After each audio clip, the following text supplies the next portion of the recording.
Political science and international relations यानी कि PSIR के इस फर्स्ट एपिसोड में हम आपका स्वागत करते हैं।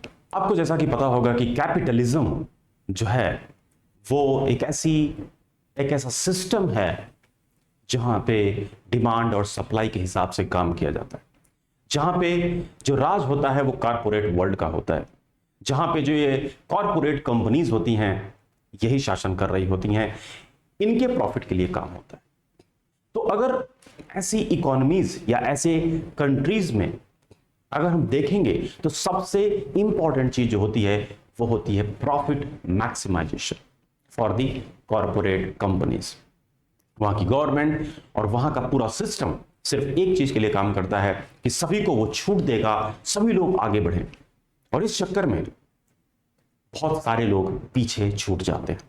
और इस अंधी दौड़ में, कॉरपोरेट की इस अंधी दौड़ में, कंपनियों के अपने प्रॉफिट के चक्कर में, कंपटीशन में, वो ये भूल जाते हैं कि वो इस प्लेनेट के यानी कि अर्थ के अदर लोगों के साथ शायद ऐसा व्यवहार कर बैठते हैं जो उचित नहीं है और जो लॉन्ग टर्म में उनको बहुत सारा नुकसान पहुंचा सकता है। आपको याद होगा कि जो कैपिटलिज्म है इसके सबसे जबरदस्त अगर किसी ने खिलाफत की है तो वो थे मार्क्स, कम्युनिज्म। और इसलिए कम्युनिज्म और कैपिटलिज्म दोनों की लड़ाई तो आपने सुनी ही होगी। पूरा कोल्ड वॉर जो हुआ था सेकेंड वर्ल्ड वॉर के बाद, वो यूएसएसआर जो कि एक कम्युनिस्ट ब्लॉक था और यूएसए और यूरोपियन कंट्रीज जो कि दूसरे ब्लॉक पे थे जिनको आप कहते हैं कैपिटलिस्ट ब्लॉक, दोनों में फियर्स वॉर हुआ। No doubt America Soviet Union को डिसइंटीग्रेट करने में सफल हुआ, लेकिन उसके बाद इन कंपनियों की अंधी दौड़ और तेज हो गई, जिसकी वजह से इस प्लेनेट को यानी अर्थ को और यहां के लोगों को बहुत कुछ झेलना पड़ा। आज की सीरीज में हम जो डिस्कशन करने जा रहे हैं वो है स्टेक होल्डर कैपिटलिज्म। ये जो कॉन्सेप्ट है स्टेक होल्डर कैपिटलिज्म, ये क्लॉस श्वाब जो कि वर्ल्ड इकोनॉमिक फोरम, आप जानते होंगे वर्ल्ड इकोनॉमिक फोरम के ये चीफ हैं, इन्होंने इसको लिखा हुआ है, इस किताब को लिखा हुआ है। आज हम इस किताब की थोड़ा सा बुक रिव्यू करेंगे। ये पॉलिटिकल साइंस में आपके आंसर राइटिंग को और ज्यादा निखारेगा और ज्यादा बढ़िया करेगा, और इसलिए इस कॉन्सेप्ट से जो भी चीजें थोड़ी बहुत निकल पा रही हैं मैं आपको देने की कोशिश करता हूं अपने इस क्लास में। तो हम चलते हैं और देखते हैं कि स्टेक होल्डर कैपिटलिज्म क्या है। तो stakeholder capitalism is a form of capitalism in which companies seek long term value creation by taking into account the needs of all their stakeholders and society at large। देखिए एक simple सी बात है कि जब भी हम बात करते हैं किसी भी कंपनी की तो उसमें बहुत सारे स्टेक होल्डर्स होते हैं।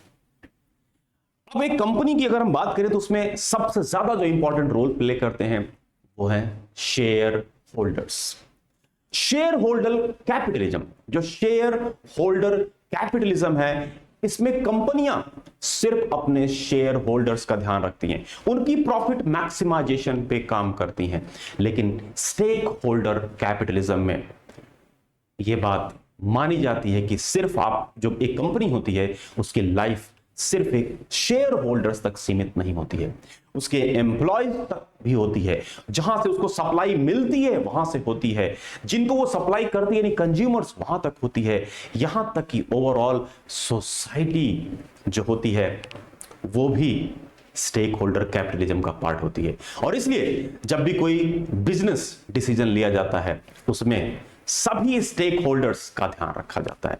अगर हम ध्यान से देखेंगे स्टेक होल्डर के अंतर्गत तो जो गवर्नमेंट होती है वो टैक्स उसको मिलता है, जो लोग होते हैं उनको प्रोडक्ट मिलता है और लोगों को अच्छा प्रोडक्ट मिलता है, साथ ही साथ कंपनी को प्रॉफिट मिलता है। और ये सारा मामला स्टेक होल्डर कैपिटलिज्म के अंतर्गत आता है।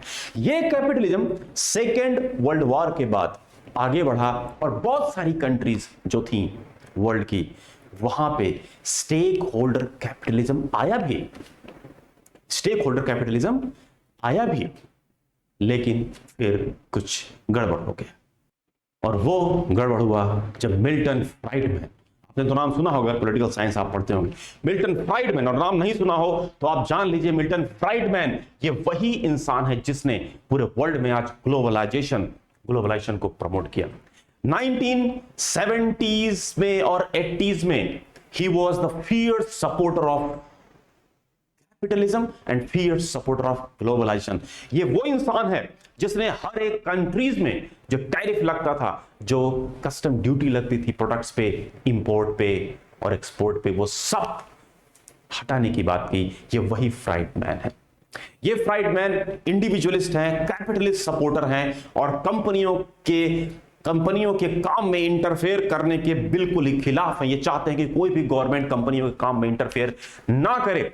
ये अब भी इतना कंट्रोवर्शियल है कि 1989 में यहां तक बोल दिया इन्होंने कि जो ड्रग्स, अफीम और गांजा है उसको भी फ्री कर दो और सभी को फ्री कर दो, सबको पीने दो जितना गांजा। आपको पता होगा इसके बाद क्या होगा। इवन इनके सपोर्टर्स ने भी इनका साथ छोड़ दिया। लेकिन इस इंसान ने स्टेक होल्डर कैपिटलिज्म को बहुत नुकसान पहुंचाया, जो सेकेंड वर्ल्ड वॉर के बाद शुरू हुआ था खेल।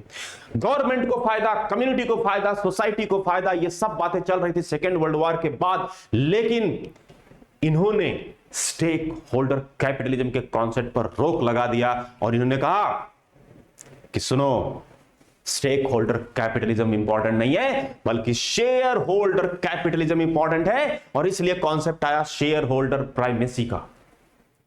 शेयर होल्डर, इन्होंने कहा कंपनियों का काम सिर्फ एक है, the business of the business is business. कह रहा बिजनेस, जो कंपनीज हैं उनका सिर्फ एक काम है कि वो बिजनेस करें। फालतू बात मत सोचे, इस सोसाइटी मत सोचो, ये वर्ल्ड, अर्थ, एनवायरमेंट, ये नहीं, तुम्हारा सिर्फ एक काम है, the business of the business is just business, right. और यहां से जो शेयर होल्डर कैपिटलिज्म था वो कहीं ना कहीं नीचे जाने लगा। इन्होंने क्या लिखा, the social responsibility of company is to make profits. ये देखो, इन्होंने कहा कि कंपनी का सिर्फ एक ही काम होता है, अपना प्रॉफिट, अपना प्रॉफिट, अपना प्रॉफिट। और जब ये कॉन्सेप्ट आएगा तो क्या होगा, धीरे धीरे लोग सिर्फ अपने बारे में सोचने लगे। और जब ग्लोबलाइजेशन तेजी से आगे बढ़ा, WTO का गठन हुआ 1995 में। When WTO was formed 1995 में, उस समय ग्लोबलाइजेशन आगे बढ़ना शुरू हुआ और सारी देश की कंपनियां एक दूसरे से कनेक्टेड होने लगी, एक दूसरे के यहां इन्वेस्टमेंट होने लगा, एक दूसरे के यहां प्रॉफिट बनाने लगी। लेकिन अब चूंकि शेयर होल्डर कैपिटलिज्म था, स्टेक होल्डर कैपिटलिज्म नहीं था, इसलिए अब उनके पास कोई कंसर्न नहीं था। ना ही वहां की सरकारों के प्रति कोई कंसर्न था उनका, ना ही वहां की कम्युनिटी के प्रति, ना ही लोकल लोगों के। मान लेते हैं अमेरिका की कोई कंपनी है जो इंडिया में आकर के इन्वेस्ट करती है, वो इस कॉन्सेप्ट को अगर फॉलो करती है कि the business of the business is to do business only and the only social responsibility of companies to make profits, अगर ये कॉन्सेप्ट ये मानती हैं, इसका मतलब है कि अब ये इंडियन की चिंता नहीं करेंगी। फॉरेन की जो कंपनी आएंगी इंडिया में, वो सिर्फ अपनी प्रॉफिट बनाएंगी। क्या यहां के वाटर की चिंता करेंगी? क्या यहां के लैंड पोल्यूशन की चिंता करेंगी? क्या यहां के एयर पोल्यूशन की चिंता करेंगी? नहीं, their work is to make profit and profit at any cost. तो फ्राइडमैन के इस कॉन्सेप्ट ने तबाही मचा दी और आज आप देखेंगे हमारे अर्थ की क्या हालत है। क्लाइमेट चेंज, आज अभी कोरोना, ये सब क्या है? आज वर्ल्ड इतना कनेक्टेड है ना कि अगर एक कंट्री में कुछ होता है, चाइना में शुरू हुआ था कोविड-19 और आज पूरा वर्ल्ड तबाह हो गया, क्योंकि ग्लोबलाइजेशन से प्रॉफिट शेयरिंग नहीं होगी, लॉस पे शेयरिंग होगी, राइट। सिर्फ वहां पे पैसे ही इन्वेस्ट नहीं करता है इंसान एक देश से दूसरे देश में, बीमारियां भी ट्रांसपोर्ट करता है। और इसलिए कोविड-19 ने बता दिया ग्लोबलाइजेशन में हर बंदे की लाइफ स्टेक पे है, हर बंदा खतरे में है। अगर एक कंट्री खतरे में है तो दूसरी कंट्री खतरे में है, अगर एक देश के लोग खतरे में है तो दूसरे लोग के देश भी खतरे में है, अगर एक देश के लोग खतरे में हैं तो दूसरे देश के लोग भी उतने ही खतरे में हैं। आज पूरा वर्ल्ड कनेक्टेड है और that's why globalization ensures that the world should be the global village। तो ये बात हमें पता है। कॉन्सिक्वेंसेस क्या हुए शेयर होल्डर कैपिटलिज्म के? देखो कॉन्सिक्वेंसेस क्या हुए, लोग क्या प्रॉफिट मैक्सिमाइजिंग करने लगे, मैक्सिमाइजिंग शॉर्ट टर्म प्रॉफिट्स। जो शेयर होल्डर का शॉर्ट टर्म प्रॉफिट था वो मैक्सिमाइज होने लगा और धीरे धीरे सब नेग्लेक्ट होने लगे। कौन कौन नेग्लेक्ट होने लगा? Labour union, government and other civil society stakeholders, NGO सब। और इनके पावर और इन्फ्लुएंस में लगातार कमी आती हुई चलेगी और जो प्रॉस्पेरिटी सोचा गया था वो नहीं आया। धीरे धीरे दुनिया के लोग और ये हमारी मदर अर्थ दोनों खतरे में पड़ने लगी, सिर्फ इस शेयर होल्डर कैपिटलिज्म की वजह से। और इसलिए आज क्लॉस शॉप साहब ने जो किताब लिखी है स्टेक होल्डर कैपिटलिज्म, वहां पे दो चीजों पे फोकस किया जा रहा है। Number 1 people and number 2 planet. तो पीपल एंड प्लैनेट, आज पूरा वर्ल्ड कनेक्टेड है, वहां के लोग कनेक्टेड हैं। पूरे हर देश के लोगों पे कंसंट्रेट करना है, सिर्फ एक देश के नहीं, और पूरे मदर अर्थ पे कंसंट्रेट करना है, सिर्फ अपने देश पर नहीं, सिर्फ अपने देश के एनवायरनमेंट पे नहीं। हमें जब भी कोई डिसीजन लेंगे हम पूरे वर्ल्ड के बारे में सोचेंगे, सिर्फ अपने लोगों के बारे में नहीं सोचेंगे। हम इस अर्थ के बारे में सोचेंगे, सिर्फ अपने लोकल सिटी के क्लाइमेट के बारे में नहीं सोचेंगे हम।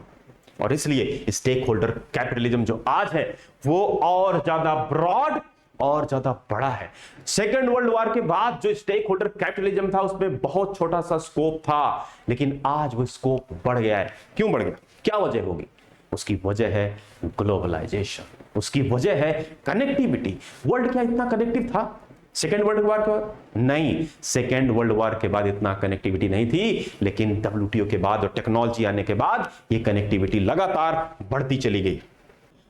आज स्टेक होल्डर कैपिटलिज्म की जरूरत क्यों है हमें? इसकी जरूरत हमें इसलिए है क्योंकि we are facing a set of social, economic, health crisis.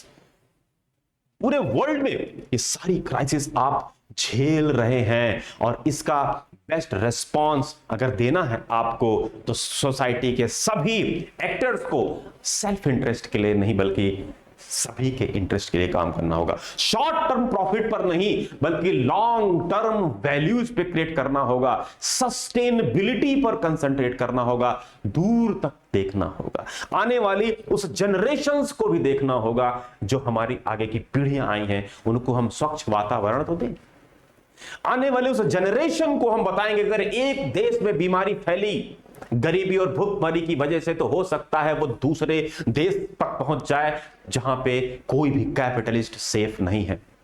अगर आज गांव में बीमारी फैलती है, कोई भी प्रॉब्लम होती है, वायरल डिजीज फैलती है, तो उस जो एक इंडिया के एक छोटे से गांव में फैलती है, हो सकता है वो अमेरिका के सबसे संभ्रांत, सबसे बड़ी और रिच बिल्डिंग में रहने वाला कैपिटलिस्ट भी उस बीमारी के चपेट में आ जाए। यह है ग्लोबलाइजेशन। और इसलिए हर इंसान की जिंदगी आज ग्लोबलाइजेशन युग में दांव पर लगी है। अगर सोशल इकोनॉमिक और हेल्थ क्राइसिस एक कंट्री में आएगी तो वो दूसरी कंट्री में वैसे ही पहुंच जाएगी। और इसलिए economy, societies and the environment are more closely linked to each other now than 50 years ago.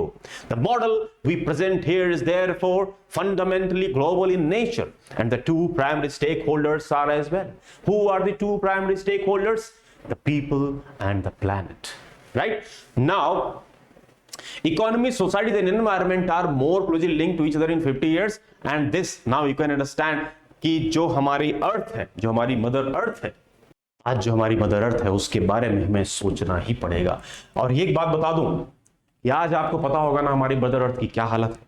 आज हमारा टेम्परेचर इस तरीके से बढ़ रहा है कि अभी आपको पता होगा इंडिया में किस तरीके से गुजरात में कौन सी क्राइसिस आई, गुजरात के तट पर कौन सी क्राइसिस आई, मुंबई में कौन सी क्राइसिस आई और अब उड़ीसा में कौन सी क्राइसिस आ रही, हमें सब पता है।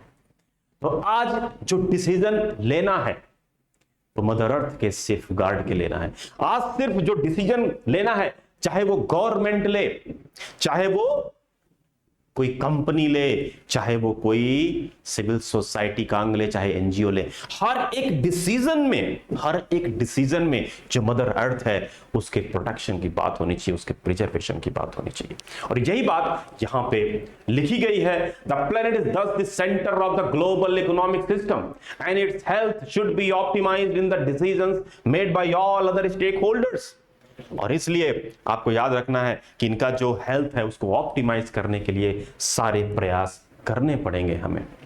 मदर अर्थ के हेल्थ को प्रोटेक्ट करने के लिए सारे प्रयास करने ही पड़ेंगे हमें। और अगर हमने ऐसा नहीं किया तो आज कोविड-19 में आपने देखा होगा कि कोविड-19 क्या हुआ, जो कि शुरू हुआ था चाइना के एक कोने में, और वहां से शुरू होते होते ये बिलियंस ऑफ द लोगों की नौकरी खा गया, पूरे प्लेनेट को तबाही मचा चुका है। और इसलिए हमें यह पता होना चाहिए कि आज अगर इंडिया में लोग मर रहे थे तो पूरे वर्ल्ड के लोग उसको बचाने के लिए आ गए। आज इंडिया में लोग मर रहे थे तो डर बैठा हुआ था ब्राजील में, डर बैठा हुआ था सिंगापुर में, डर बैठा हुआ था यूके में, सभी डरे हुए थे, क्योंकि आज सोशल मीडिया के जरिए लोग कनेक्टेड हैं। ट्विटर पे, फेसबुक पे, यूट्यूब पे, हर जगह लगातार इंफॉर्मेशन आती हैं, और एक कंट्री में अगर तबाही मचती है तो हर कंट्री का इंसान डर जाता है, हर कंट्री का इंसान डर जाता है। और इसलिए आज जो हमारा वर्ल्ड है अगर ज्यादा कनेक्टिव है तो हमें दिक्कत है। और इसलिए जो की स्टेक होल्डर हैं, की स्टेक होल्डर कौन कौन है, कौन कौन है स्टेक होल्डर? वो स्टेक होल्डर है कंपनीज। ये जो कंपनीज है ये है स्टेक होल्डर भाइयों। ये जो सिविल सोसाइटी है ये है स्टेक होल्डर, ये जो पीपल हैं ये है स्टेक होल्डर, जो प्लेनेट है वो है स्टेक होल्डर, और ये है इंटरनेशनल कम्युनिटी। ये जो इंटरनेशनल कम्युनिटी है ये स्टेक होल्डर है। ये बात हमें पता होना चाहिए, कोई भी नहीं बच सकता। और इसलिए जो कंट्रीज है और जो स्टेट्स हैं ये सब रिस्पॉन्सिबल है, ये सब स्टेक होल्डर्स। और ये सारे स्टेक होल्डर्स का जो मेजर काम है वो क्या है, ऑब्जेक्टिव क्या है, प्रॉफिट बनाना। यस, कंपनी का काम है प्रॉफिट बनाना। पर्पस, जो हमारे सिविल सोसाइटी है उसका पर्पस बहुत इंपॉर्टेंट है। जो गवर्नमेंट है उसका काम है प्रॉस्पेरिटी और इक्विटी, और जो पीस है ये काम है इंटरनेशनल कम्युनिटी का। तो ये चार ऑब्जेक्टिव लेकर के चलता है हमारा स्टेक होल्डर कैपिटलिज्म। और इसलिए हर एक का कुछ फंक्शन भी है। जो गवर्नमेंट है that focus on creating the greatest possible prosperity for the greatest number of the people। जो गवर्नमेंट का काम है वो अपने यहाँ के ज्यादा से ज्यादा लोगों को, हर सरकार के और हर देश के लोगों की मैक्सिमम बेनिफिट पे कंसंट्रेट करे, मैक्सिमम लोगों के मैक्सिमम बेनिफिट पर कंसंट्रेट करे। ये यूटिलिटेरियन प्रिंसिपल की बात कर रहे हैं। दूसरा, civil society exist to advance the interest of its constituent and to give a meaning और पर्पस टू इट्स मेंबर्स। और जो सिविल सोसाइटी के लोग हैं वो अपने मेंबर्स के बेनिफिट की बात करें, उनको पर्पस दें, राइट। और तीसरी है जो कंपनीज हैं, इनका एम है to generate an economic surplus measurable in profits in the short run and long term value creation in the long run. तो ये जो कंपनीज हैं ये सिर्फ शॉर्ट टर्म प्रॉफिट पे काम ना करें बल्कि लॉन्ग टर्म वैल्यू क्रिएशन करें। लॉन्ग टर्म में हमारी जो प्लेनेट अर्थ है, हमारे जो लोग होंगे उनको क्या बेनिफिट होने वाला है उसके लिए काम करेंगे ये companies. And the overarching goal for the international community is to preserve peace. जो हमारी इंटरनेशनल कम्युनिटी है उसका काम है पीस। इस तरीके से शेयर होल्डर कैपिटलिज्म से stakeholder capitalism, stakeholder capitalism का जो ऑब्जेक्टिव है वो पीपल और प्लेनेट, पूरे अर्थ की सुरक्षा और प्रोटेक्शन करना, इसके लिए काम करना, ना सिर्फ लोगों को बचाना बल्कि एनवायरनमेंट को बचाना। और अगर ऐसा हम नहीं करते हैं, याद रखिएगा हर एक इकॉनमी, जो इकॉनमी है वो सिर्फ एक जगह से नहीं जुड़ी होती, हर चीज से जुड़ी होती है। अगर आज गांव के लोग क्राइसिस में आ गए ना, लोग क्राइसिस में आ गए तो भाई बेचोगे किसको कंपनी मानो? तो तुम्हारी प्रॉस्पेरिटी भी डिपेंड करती है तुम्हारे साथ के लोगों की प्रॉस्पेरिटी। अगर तुम सोच रहे हो कि अकेले प्रॉस्पर होते रहो तो नहीं, man are social animal, Aristotle ने कहा है ना, मैन आर सोशल एनिमल। और अगर मैन आर सोशल एनिमल तो हम अकेले नहीं रह सकते। अगर आप ये सोच रहे हो कि मेरा अकेले का प्रॉस्पेरिटी बढ़ती रहे, नहीं, आप अच्छा नहीं लगेगा। सोसाइटी में आपके आसपास सभी लोग प्रॉस्परस रहेंगे, then you will feel happy. अगर आपको इसका पीडीएफ चाहिए तो हमारा टेलीग्राम का लिंक आप नीचे डिस्क्रिप्शन बॉक्स में देखेंगे, वहां पे जाकर के हमारे टेलीग्राम से ये पीडीएफ इसका ले सकते हैं। So thank you very much. आप सब्सक्राइब करें और बेल आइकॉन जरूर दबाएं। याद रखें, ये जो शुरुआत है पीएसआईआर की, ये चलती ही रहेगी। धीरे धीरे आपके सामने ऐसे कॉन्सेप्ट लाए जाएंगे जिसको डाल के आप अपने आंसर में एक अच्छा स्कोर कर सकते हैं। Our aim is to score well. Thank you very much.